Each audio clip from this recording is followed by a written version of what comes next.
Welcome back. We have our 2 worm farms. We started with about 2,000 worms, 1,000 in each.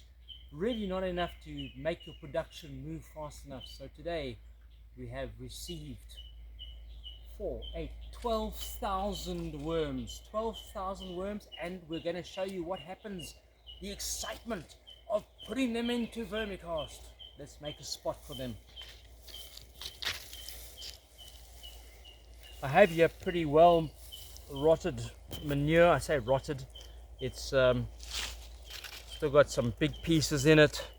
It's breaking down, and there are worms, as you can see, middling around in here. I see there's a nice wad of food, so there are worms already in here. But now we are going to boost this population to the point where it should be able to be processing up to about 200 kilos a month from about month 3 or 4. So there's enough space for one load of worms. I'm not going to scatter them all over like some people do.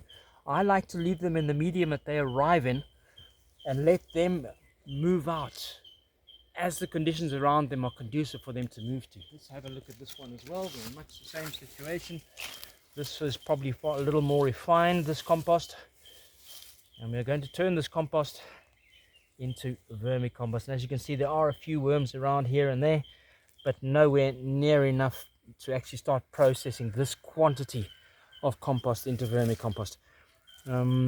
This has been pre-composted. In fact, I was very lucky to pick up compost that's probably in the region of about 2 or 3 years old. So it's already quite nice and fluffy and should be able to pass through. The worms got it with very little time at all because it's already broken down into small containers. Right, now for the moment you've all been waiting for, the dun-da-da-da.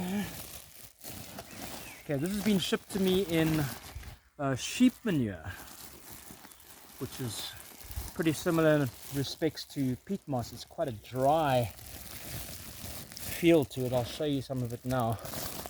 And there you go. That is what I'm going to be putting in. Good whack of worms. Put about half in there. See if it's not even half, let's put some more in. Quite a dry medium. Always good to ship it in a dry medium.